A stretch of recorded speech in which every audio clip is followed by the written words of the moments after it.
There's only two different types of life insurance. A term policy is great because it is cost effective. There are two types of permanent policies. There is whole life and there is universal life. She's the sexy girlfriend that's gonna blow up on you at some point. The whole life is the person that you're gonna marry.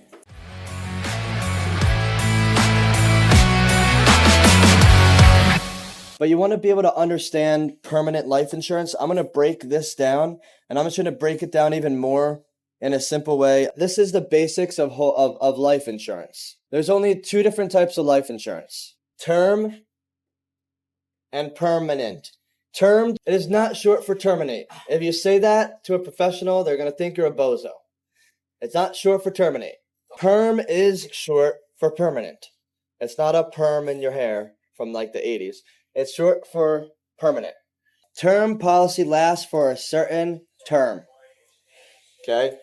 It's going to be somewhere either 10, 20, or 30 years. There's also 15-year terms, and Primerica has a 25-year term. But just to make it simple, somewhere, I'll do it this way. This is how I explain it. A 10, 20, 30-year term. Why do I say 10, 20, 30 instead of 10, 15, 20, 25, or 30? It's just easier. I do my role with like one of my skills and that I transfer onto you is to be able to explain things really simply that are very complex. So term policies 10, 20, 30 years. And in general, for about $1 million of coverage for a 40-year-old, it's going to be like $30 a month. 30, $40 a month.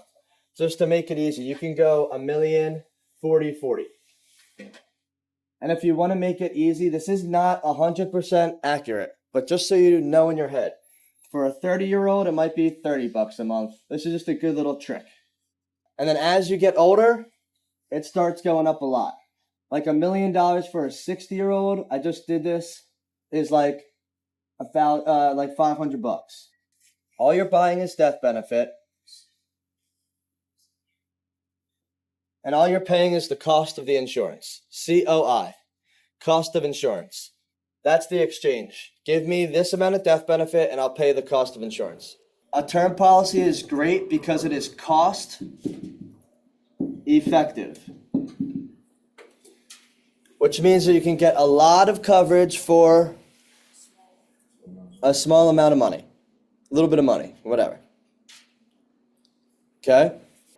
It's also good in the short term because you can get a lot of money for a little bit of time. I mean, yeah, a lot of death benefit for like a period of time. The downside is it expires 98% of the time. The death benefit expires, the term policy expires before you die. The other downside is it doesn't build. And whenever I write the word cash to a client, I write a $sign for the S. Very simple. I need $1 million. How much? I had in the BNI WhatsApp group for like everyone, somebody said I need a life insurance quote. I was in the hotel in California, and the guy that wrote it happens to be a client. Right? And I texted him immediately, yo, did you get quotes yet? And this is like, it was 2 hours in the chat. 2 hours in the chat, and like 5 people wrote, I gotcha, send me your email. Okay? 2 hours went by. And I said, yo, I texted him, yo, his name is Ray, he's Javi's boy. We went to a Young Republicans event. I was talking to him. Javi came in, and they happened to go to high school together and knew each other. And he sells for U.S. health insurance, and they knew each other, so we got him a policy. I think you helped with getting him on the phone. Raymond Gonzalez. Right? And so, whatever. Point is that I said, yo, do you have anything going on? He said, no. I mean, did anybody say anything? He said, no. And I went right onto my thing, and I sent him all of this in 2 minutes. These are just term quotes. Boom, how much does he need? He wants numbers for 1 or 2 million. I said, done. What state, how old? He just texted you male, 54, Indiana, 1 to 2 million. There's also something called ART, annual renewable term, which means instead of typically the term policy that we sell, most term policies are like $50 a month for 20 years. An annual renewable term starts off that same policy. Instead of $50 a month for 20 years, it'll be like 30, then 33, then 36, then 37, then 39, then 42, then 48, and then at year 10 it's 50, and then so before year 10 it's a little bit what? A little bit less, bless you, and then after year 10 it's going to be a little bit what? A little bit more. Then it's going to be 52, 55, 57, 70, 66, 75, 82. I'm just making numbers up, obviously. But that's an annual renewable term. The average is going to be 50. That's why when you get a level term, which is what it's called, level term, it's based, the life insurance companies making money in the beginning and then losing a little money after. But on average, they're making the same money here and here. This is a 1-year term. This is what an IUL is. It's a 1-year renewable term with a savings account on the side. All universal life is like that. So now here's permanent. A permanent policy, right, lasts from now till age 121 in the United States. In Canada, it's 100. Just another side fact to know. Okay? It used to be 100. In like 2002, they increased it because people were living longer. Because let me ask you a side question. What happens at age 121 if you live till 121? You get all the death benefit to you. So people were living till 100 and they were getting all their death benefit to them. No matter what, it lasts till you're 121. It lasts for your whole life until, that's why it's called whole life or permanent. It's permanent. Now there are different types of permanent policies. Okay? There are 2 types of permanent policies. There is whole life and there is universal life. There's whole life and universal life. There is not whole life and IUL. It is whole life and universal life. Period. What did we say? That universal life is just a annual renewable term. 1-year annual renewable term with a side account. Where do you learn that? Page 39 of Becoming Your Own Banker. Nelson Nash says, UL is nothing more than 1-year term insurance with a side fund of an interest-bearing account. It was an attempt to unbundle the savings element of the life insurance part of a whole life policy, something that can't be done if you truly understand the life insurance game. All of the companies that started Universal Life in the beginning were investment bankers and mutual fund companies. They were not insurance companies. So they were attempting to get into the life insurance game and then connect it somehow to the stock market so they can make money on it. That's where it started. E.F. Hutton, 1980. Okay, now underneath of UL, a universal life policy, the account, right? Again, it's a 1-year renewable term with, this is stuff that you will never learn anywhere else but right here. Okay? A universal life policy is a 1-year renewable term with a cash account combined. And then you tell the cash account what to do. Meaning, just like if you have $100, you can either put it in a traditional bank account, savings account, where it's going to grow a fixed rate every single year. You can put it into an indexed account where it's going to go up and then stay even, and then up and stay even, and up and stay even. You'll never lose money in the account, which there's a major caveat that everybody doesn't understand and know that I'm going to get to in 1 second. Or you can tell it to just put it directly into the stock market. And then it's going to look like a heartbeat. So this is how you remember it. This looks like a ramp, this looks like a staircase, and this looks like a heartbeat. Traditional or fixed. The one thing that universal life has that whole life doesn't on the cash account is the F word, minus fees. In a universal life policy, whether it's a traditional UL, an IUL, or a VUL, you always, no matter what, whether it goes up, down, left, right, or sideways, have to pay a fee. So if you have an IUL and the market stays the same, the market goes down, your account stays the same, but you have to subtract out the fees. The fees depend on your age and your health. And so the older you get, the higher the fees grow. These are variable fees. What's variable look like? Like a heartbeat. Yep, a heartbeat. But because what's different? Are you ever gonna, this is if you get older, younger, older, younger, older, younger. So what does it really do? Go up. Here's what really happens. It's like a line. Not even a line, an exponential growth chart. And by the time you're around 65 years old, it just skyrockets. And what happens is if the market has a couple bad years, the fees are so high that it eats up your cash in your policy. Because it's the fees that come out. Elon Moaz, who wrote this book, says there's only 2 reasons why you would sell universal life. There's only 2 reasons that you would sell universal life. If you're ignorant, which means you don't know, or you're greedy, which means you know and you do it anyway. It's attractive for people that don't know about money and people that do. It's going to show more growth on the illustration. This is what's going to happen. And this is what you might get beat out sometimes. And it's okay. You just accept it. Anybody that's okay with shiny object syndrome, they're going to give in to this because the illustration on here is going to show 6.7% growth.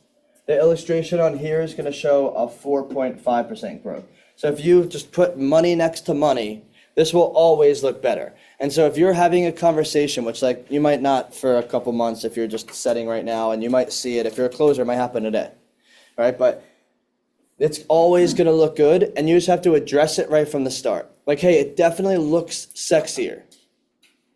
It's, if you show anything with, this is really a 50% increase in growth. Because 4 times 1.5 is 6.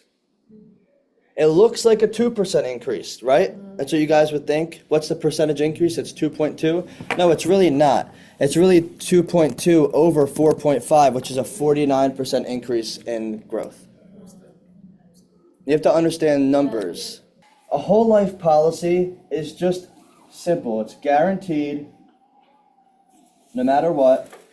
You have, in addition to the guarantees, you have dividends, as long as it's mutual and participating, which means that the policyholders are partners in the company, which is what mutual means, and participating means they pay out dividends. And whole life, the policy holders own the contract. In a universal life policy, the carrier owns the contract. You have to address these things up front. Like in the sense of you have to say something like, hey, I know an IUL looks sexier. She's the sexy girlfriend that's gonna blow up on you at some point. The whole life is the person that you're gonna marry. It'll be with you for your whole life. IUL has Botox and fake stuff. Whole life is natural, guaranteed, everything that you need. Okay? But still hot too. But still hot too. Okay? It's just you have to understand the concept. So when you talk, I mean, obviously you say that to a dude. If you're a dude, you say that to a dude. If you're a girl, make up your own analogy. Okay? But like you get the concept. This is a Ferrari. Sorry, this is a Ferrari, but it's a Ferrari with a shitty engine. Yeah, we used to say it was a Ferrari at PHP. Get that out of your mind, because how many of you want a Ferrari? I have one on my desk. I have a Ferrari on my desk. It's not a Ferrari. You say that there's two cars right next to each other, and they look the same. One has a better paint job and looks shinier, and the other one doesn't. But this one has a better engine, and this one will last you 200,000 miles. This one's gonna die on you after 50. Now, if you can illustrate a universal life policy, and people do this all the time, they will illustrate it to pay to 65. They will illustrate it to pay to 65. Which means all you got to do is tell the software to stop making payments at age 65 and start showing withdrawals at 65, meaning start showing them retirement income, which you can absolutely show on a piece of paper. The problem is an IUL charges you fees until you're how old? 72? No, until you're 121. So even if you stop paying, what do you have to pay every single year? And if you're 65, what happens to the fees? They start skyrocketing. And so if you understand a universal life policy, that's like a car. You know that at 50,000 miles, it's going to start eating up. And so if you stop putting gas into it, what's going to happen? It's going to die and blow up. As soon as the cash value goes to zero and the premiums are not paid, the policy lapses. And then you're going to get a letter in the mail that says, hey, your policy's lapsing. You have to pay $30,000 right now for the premiums and the fees and your missed month. Whole life, you have to pay until a certain period of time, but it's contractually paid up. Whole life says, I am already, whatever you decide to pay, you can pay it all. You can do a 10 pay. Here, hold on. You can do a single pay. You can do a 10 pay. You can do a 20 pay. You can do to 65, 70, or you can do to 95. Some companies do 100. 95 or 100, and then 121. You can choose all these options, but if you choose 10 pay, we are smushing all the fees for your whole life into this short period of time. So after this moment in time, you can't even put more cash in. There are no fees. All it'll do is it'll sit. It's locked. It's a safety deposit box. It is locked. You can't touch it. You can't do anything. I mean, you can borrow it. You can touch it, but you're not allowed to put anything in or take anything. Actually, you can take stuff out, but you can't put anything more in, and we're not going to charge you a fee anymore. It is contractually done. 10 pay is going to be more than 121. The closer you go over here, for $1 million in coverage, the cheapest is going to be 121. This is how I remember it. Imagine a slinky. Remember those little slinkies? All right, if you stretch a slinky out over a long period of time, there's going to be all these holes in it, right? And so there's all these opportunities. It'll keep growing and growing and growing, and the payment will be less. But if you smush all the payments together, if you push the slinky all the way together, you have to pay all the fees and all the premiums within a 10-year period of time. So, for example, let's say that you're 21, and you have to pay till you're 121. That's how many years? 100. So just to make numbers easy, let's say the premium's 100K, and that means over 100 years you have to pay 1K a year in premiums. You can either pay 1K a year in premiums till you're 121 years old. It's not this simple. Or 10K a year for 10 years. It's not actually how it works, but I'm just giving you an analogy. You don't pay taxes at all on anything in a whole life policy. You do not pay taxes on the interest that it grows. Only if you surrender the policy after the premium's paid. It has to be above the cost basis, meaning that if your life insurance cash value grew 150 grand in interest and you paid 100 grand in premiums, there's a $50,000 difference. If you said, F you, give me the policy, I'm done, give me all the cash, not borrow the cash, but surrender the policy, you would pay that 50 grand would be added to interest income, just like when you sell stocks. This is the first book you read in the industry. Here, literally opened right up to it. Ready? One option for accessing your money from your policy is to actually withdraw it. Even though it's possible, I don't typically recommend it. Loans can provide more advantages and better benefits. Loans, the fundamental difference between a loan and a withdrawal is that the withdrawal is a withdrawal of your money, while the loan is a loan from the life insurance company. Why? Because you have collateralized the loan with your cash value, and there is no risk to the insurance company. There are also no tax consequences if you borrow it beyond your cost basis when you put it in. If, on the other hand, when you withdraw it, you could incur taxes. When you borrow money from the insurance company, you ensure that your capital never stops compounding. It forces you to keep capital constantly working for your favor, in your favor. Yeah. Great book.